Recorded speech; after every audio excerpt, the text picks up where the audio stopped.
こんにちは、ゆうきです。皆さん、調子はどうですか？元気ですか？今日も私と一緒に日本語を楽しく勉強しましょう。今日練習する文法はこちら。に決まっているです。会話の中でも使いやすい文法ですので、ぜひ覚えて使ってみてください。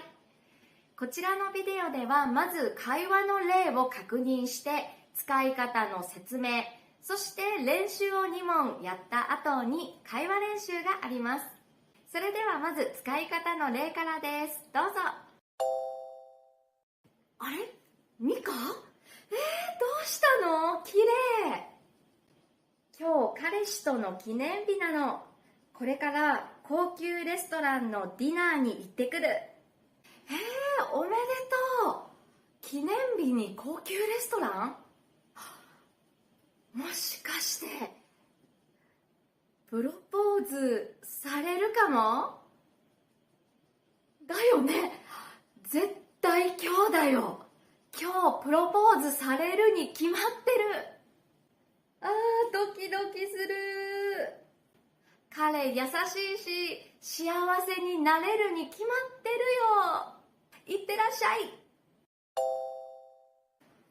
はい、普通形に決まっている。こちらは話している人がきっとそうだとか絶対にそうだと強く思っていることに使います。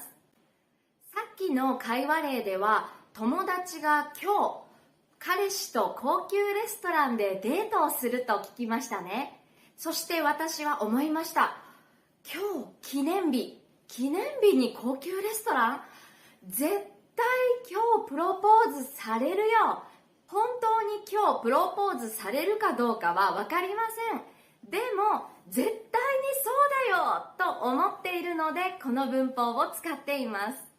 そしてこの文法、話すときはに決まっているのいを言わないことが多いです。話すとき決まってるという形をよく使います。さあ、じゃあ一つ練習してみましょう。じゃあ皆さん、今日から毎日漢字を1000個覚えてください。こんな宿題があったらどうですか？できますか？私が学生なら無理です。絶対無理。1日に1000個も覚えるなんてできません。なので、無理に決まってるとか、できないに決まってるということができます。練習1。皆さんはスマートフォンを持っていますか？1日にどのくらい使っていますか？どうでしょうね。多分ついつい使ってしまって長い時間スマートフォンを見ている人は多いんじゃないかなと思います。私もその一人です。やらなければいけないことや勉強したいことはいろいろあるはずなのについスマートフォンを見てしまいます。例えば道を歩いている時も。こちらのイラスト、何をしているイラストですか？歩きながらスマートフォンを見ている絵ですね。このようなことを歩きスマホと言います。皆さんは歩きスマホをしていますか？歩きスマホは何に決まってる？やめて。何に決まってる？では今から5秒でここの答えを考えてみましょう。もう少し考えたいという人はビデオを止めて考えてみてくださいね。後で答えの例を紹介します。それではどうぞ。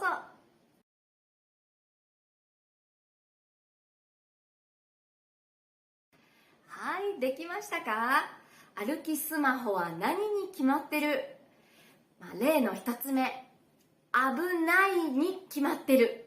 絶対危ないよ、やめた方がいいよって感じですね。そうですよね。普通形なのでいい形容詞も使うことができますね。危ない。あとは危険に決まってる。この形も OK です。あとはいつか怪我をするに決まってる。いつか怪我をするに決まってる。こちらもいいですね。そう、歩きスマホをしているとついついスマホに集中してしまって周りが見えなくなりますので、知らない間に前から来た人とぶつかったり、自転車にぶつかったり、最悪は車にぶつかったりしますよね。とにかく歩きスマホをしているならいつか絶対に怪我をするよという感じです。他にも本当にいろんな答えが作れますね。歩きスマホはやめた方がいいに決まってるとか、私もしないように気をつけてはいるんですけど、なんかつい歩いてる途中にメールが来て見てしまうとか、あと地図で探しながら歩いている時なんかはスマホに集中しやすいから気をつけないといけないですよね。練習2もスマホの話です。皆さんは寝る前スマホを見ますか？こちらのイラストの人も見てますね。暗い部屋で見ています。寝る前にインスタグラム見て、TikTok 見て、YouTube 見ようって言ってますね。全部見る。SNS 全部見る。このことについてお医者さんが話しています。暗い部屋でスマホを見ていると何に決まってますよ。暗い部屋でスマホを見ていると何に決まってますよ。彼に注意をしているんですね。ではここはどんな答えが作れそうでしょうか。こちらも今から皆さんで考えてみてください。ではどうぞ。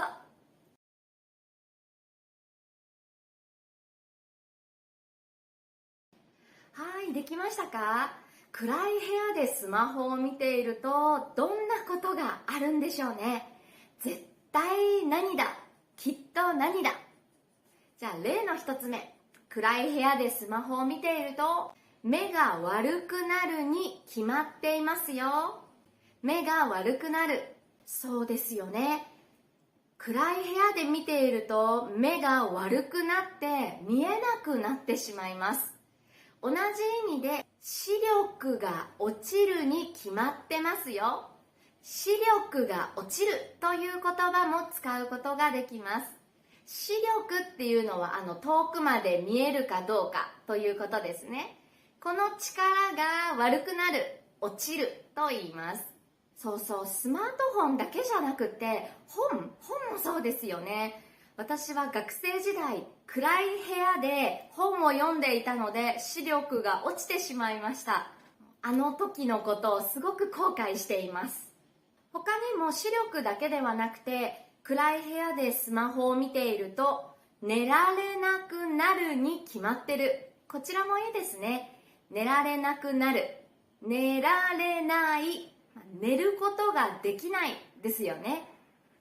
スマートフォンの光ってすごく強いので寝る前に見てしまうと多分体が興奮して寝られなくなっちゃうんですよね。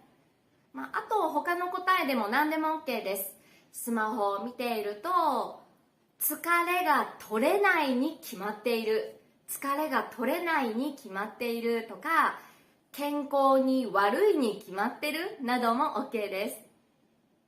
あとお父さんお母さんに怒られるに決まってる、こんな文でも大丈夫です。スマートフォンとうまく付き合いたいですよね。では最後は会話練習です。あなたと私は友達です。今度の日曜日について話をしています。なのであなたは今日の文法に決まってる、こちらを使って会話を作ってみてください。それではいきます。ねえ、日曜日一緒に遊ばない？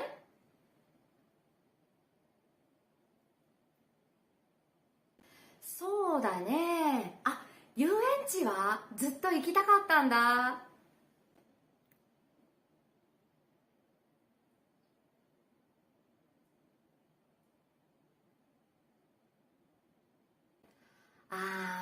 確かにね。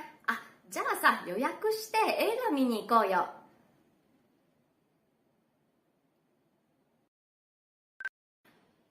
い、どうでしたか？私は日曜日遊園地に行きたいと言いましたね。それを聞いたあなたは言いました。日曜日の遊園地？何に決まってるよ。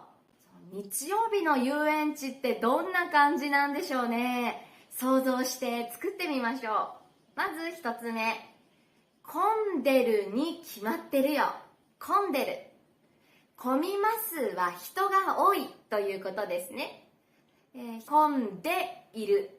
いは話すときカットすることが多いので混んでるです。そうですね。日曜日の遊園地は多分混んでます。同じ意味で人が多いに決まってるよも OK です。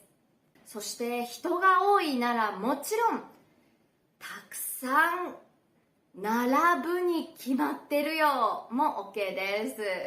そうですよね。なんかディズニーランドに行くと週末に行くとやっぱり2時間3時間並ばなければいけないアトラクションがあります。混んでると同じ意味の言葉で混雑しているに決まってるよも OK です。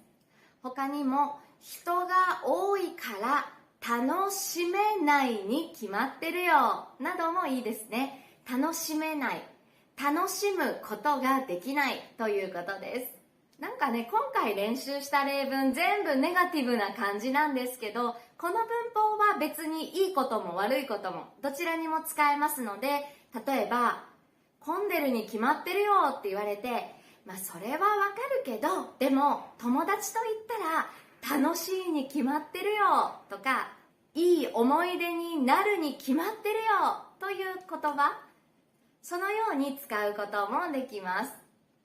皆さんはどんな文を作りましたか？お疲れ様でした。これでに決まってる使い方が分かったでしょうか？ぜひ本当の会話の中でも使ってみてくださいね。それでは今回もありがとうございました。